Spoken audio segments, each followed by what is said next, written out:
30 days hath September, and on 29 of those days I'll run normal episodes. But for one day I will turn the microphone over to you and answer your questions. And that day is today. So stay tuned for another episode of Questions and Answers on this episode of Everything Everywhere Daily.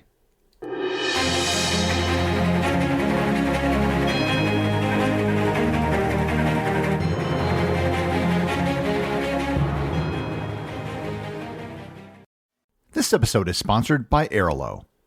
I have a true story that I want to share with you. Several years ago, I took a flight from South Africa to Mozambique. When I landed in Mozambique, I instinctively turned on my phone. But I forgot that I didn't have a roaming plan for Mozambique. And before I turned off my phone, less than 5 minutes later, I had accrued $500 of international roaming data charges. International roaming can be that expensive. And that is where Airlo comes in. If you plan on traveling anywhere outside of your home country, you need to have a SIM card to avoid ridiculous roaming charges. Airlo offers eSIMs, which eliminate the need for those tiny little chips that you have to put in your phone, which can get easily lost. And it also means that you can sign up from anywhere. Airlo has plans for over 200 individual countries and regions, as well as global plans. And Airlo has been used by over 10 million people worldwide. Install Airlo today, AIRALO, so you can stay connected wherever you travel. And use my code EED to get $3 off your first eSIM. This episode is sponsored by ButcherBox. Doing a daily podcast means spending a lot of time sitting at my computer researching and recording. To be honest, there have been days that I've been unable to leave the house to go get something to eat, or if I do remember, it's often too late and everything is closed. This is just another reason why I love ButcherBox. They send frozen, high-quality meats and seafoods directly to my door, so I always have something that I can make in my freezer. Whether it's my famous Scotch eggs, a meatloaf, or just cooking up a steak in my cast-iron frying pan, ButcherBox's home delivery makes it easy. With ButcherBox, I don't have to sacrifice quality for convenience. If you leave a busy life and are looking for good food for your family with the ease of home delivery, then you have to try ButcherBox. Sign up for ButcherBox today by going to butcherbox.com/daily and use code DAILY at checkout to get $30 off your first box. Again, that's butcherbox.com/daily and use code DAILY. Let's jump right into the questions. The first one comes from Patricia Kemmer, who asks, why do lithium-ion batteries catch fire? Love your podcast. First, lithium-ion batteries catching fire is rare, but it can happen. And it's due to something known as thermal runaway. It starts when there's some sort of damage to the battery. This could be physical damage, such as a cut in the outer skin of the battery, and it also could come from a manufacturing defect or an internal short circuit. These defects can cause a localized temperature increase where the damage occurs. The temperature increase can cause more defects to occur in adjacent parts of the battery, which can then cause more defects, more temperature increases, and so on and so on. This is how it becomes a runaway effect. And this can be made worse if, as the temperature increases, the gases which are produced are trapped inside the enclosed battery, increasing pressure. This is one of the many reasons why researchers are trying to develop solid-state batteries that don't have a liquid or gel electrolyte. And in addition to having higher energy density, they would also be much safer. And this is also why you should never use a damaged lithium-ion battery. Again, this is a pretty rare phenomenon, and for the most part, it's easy to avoid. David Woolley asks, Hadrian's Wall is 73 miles long. What would that be in Roman miles? What's the difference? A good question, David. A Roman mile is close to the imperial mile that we still use in the United States and the United Kingdom. In fact, the imperial mile was kind of based on the Roman mile. The Roman mile was called a mille. In Latin, mille is just the word for 1,000. The Roman mille came from the fact that it was measured to be 1,000 paces. The Romans measured a pace by the number of times your left foot was set down. We might measure a pace as one step, but the Romans would have measured it with 2 steps. As you can probably guess, this was a very inaccurate method of measurement. The length of the mille was based on the length of a pace, which depended on a person's stride. Agrippa, the number 2 guy to Augustus, whom I've done a previous episode on, standardized the Roman foot to his literal foot. He also defined a pace as 5 feet, which made the Roman mile an even 5,000 Roman feet. It's believed, based on distances between Roman mile markers, that the Roman mile was 91.9% of an imperial mile. So Hadrian's Wall would be 79.4 Roman miles. In England, the old mile was based on 5,000 feet, but they had a different definition of a foot. Under Queen Elizabeth I, they modified the mile to being 8 furlongs, which ended up being 5,280 feet. And the change was mainly made for tax reasons. The origin of imperial units should probably be its own episode because all of the units have such a bizarre origin. Megan Sandman asks, I assume tasting the local cuisines and photographing major attractions are of top priority when you're traveling. Is there anything else you prioritize doing at all the locations you visit? Well, Megan, yes. One of the big things I did when I was traveling was visit UNESCO World Heritage Sites. There are currently 1,223 World Heritage Sites, and I've visited 412 of them, so about a third. Some of them are very easy to visit, and some are incredibly hard. Most UNESCO sites have some sort of cultural or natural significance, and that's usually what draws me to visit somewhere. Food isn't nearly as big of an attraction as most people think it is. You can eat many types of cuisine in many different places, and much of it's quite good.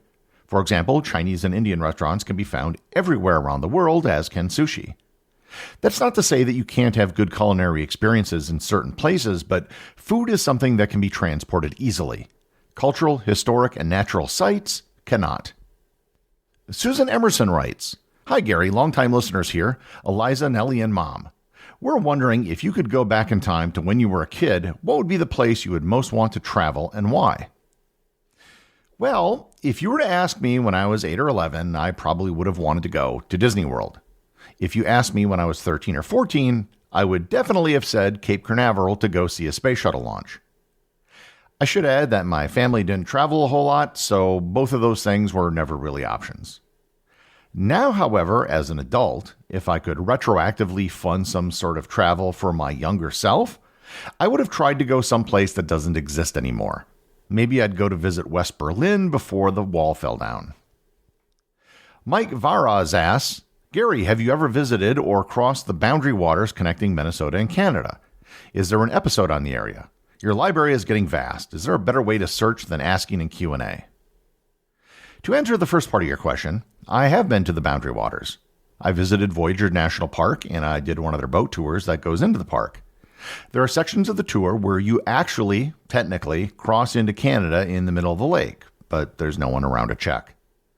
The Kettle Falls Hotel Bar is one of the most interesting places in the park, and it's kind of hard to get to because you can only get there by boat or float plane. As for searching past episodes, if you go to my website, everything-everywhere.com, I have a page with all 1,500 episodes listed on a single page, so it's really easy to search by title. There's also a search function which lets you search the script of every episode. And I will confess that the search functionality isn't great.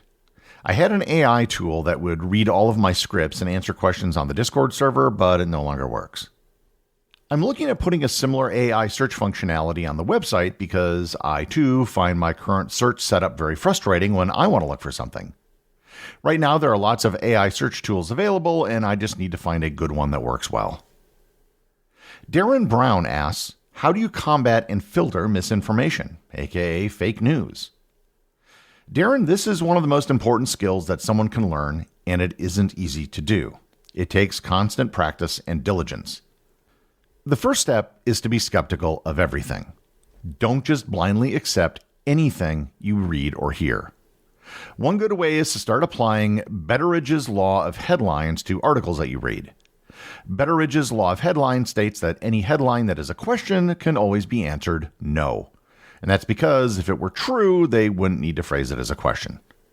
Don't assume that someone you agree with generally is always right and that someone you disagree with is always wrong. They might be wrong for reasons that are true, but then they draw the wrong conclusions. By the same token, they might be right for the wrong reasons. Sometimes it can be hard to know if something is right. Even if you think something is right, I would never accept it as 100%.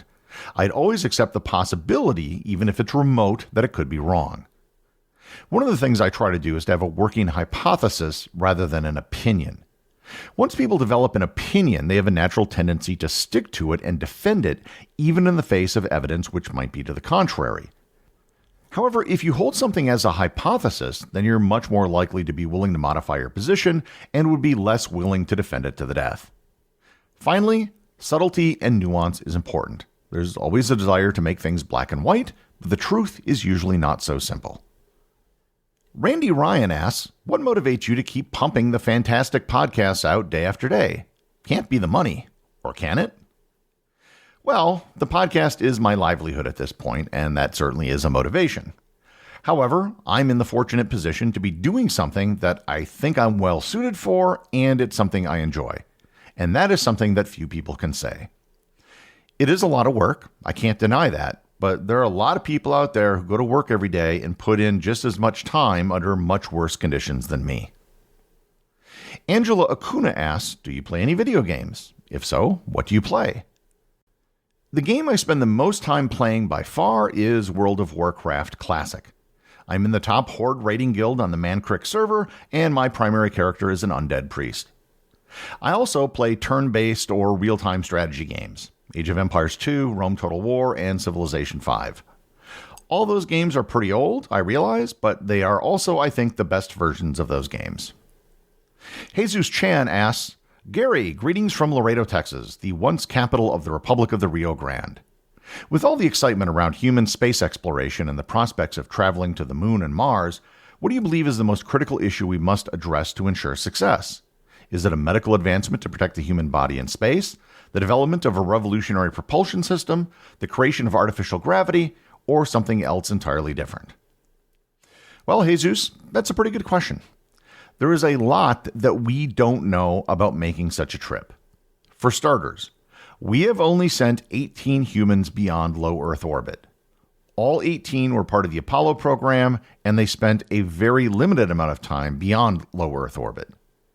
And this is because the further away you get from our Earth and our protective magnetic field, the more radiation you will experience in the form of solar wind and cosmic rays. We have zero experience of human beings in interplanetary space. The second problem is gravity. We've had many people now who have spent extended periods in zero gravity. And while they can survive in that environment, it isn't ideal. Extended time in zero gravity results in bone loss, muscle atrophy, and a host of other problems. Artificial gravity seems like an easy solution, but we've never actually tried it before. At some point, we're going to need some sort of revolving space station with artificial gravity, if nothing more than as a proof of concept. Finally, in terms of propulsion, if you remember back to my episode on the subject, nuclear rockets could dramatically reduce the time it takes to get to Mars.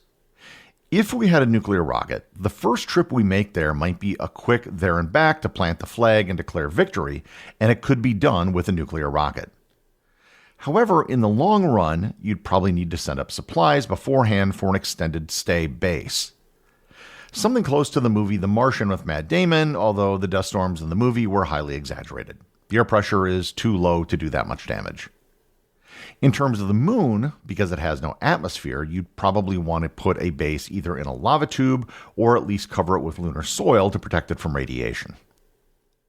Stephen Hultgren asks, what are the most interesting or unique sporting events that you've seen while traveling? That is an easy question. I got to witness a buzkashi game on the shores of Songkhul up in the Tian Shan Mountains of Kyrgyzstan. Buzkashi is a traditional Central Asian sport where horse-mounted players compete to grab and place a goat or sheep carcass into a goal. And I've also watched people playing sepak takraw in Bangkok. Sepak takraw is basically like volleyball, except you can't use your hands. My last question comes from Abdulrahman Wael, who asks, Hey Gary, love the show. I have two questions. Why do you make more episodes on ancient Rome than on ancient Greece? And who do you think was more influential in the history of human civilization? Well, there are more episodes about Rome than Greece simply because there is more writing that has been preserved and there's more drama in stories that come from Rome. Rome was a unified empire with powerful rulers that lasted centuries. Greece was, save for a very short period of Macedonian rule, a collection of smaller city-states. Rome was heavily influenced by Greece, but it was mostly cultural. Wealthy Romans had Greek tutors for their children, and it was something to be proud of. Most of the influence that ancient Greek had on the world was through and because of the Romans who they influenced. Also, Christianity arose during the Roman period, and that alone had a lasting legacy that we often forget. Latin was the lingua franca for centuries in Europe in a way that Greek never quite was. That concludes this month's questions and answers, and I want to notify everyone that for the first time since I've started this podcast, I'm going to go on an actual vacation. I'm taking a week off, and I'm going to get in my car and travel somewhere up in the North Woods. I'm not attending a conference or anything else work-related that I normally do when I take a week off. My goal is to catch up on sleep, which I have been seriously lacking, as well as explore some places that I haven't been to in a long time. So with that, the next week will be all encore episodes. I've taken a poll over on the Facebook group, and I'll be running some of the episodes that people there have suggested. I will be back with brand new episodes on September 9th. The executive producer of Everything Everywhere Daily is Charles Daniel. The associate producers are Benji Long and Cameron Kieffer. I want to give a big shout out to everyone who supports the show over on Patreon, including the show's producers. Your support helps me put out a show every single day. And also, Patreon is currently the only place where Everything Everywhere Daily merchandise is available to the top tier of supporters. If you'd like to talk to other listeners of the show and members of the Completionist Club, you can join the Everything Everywhere Daily Facebook group or Discord server. Links to everything are in the show notes.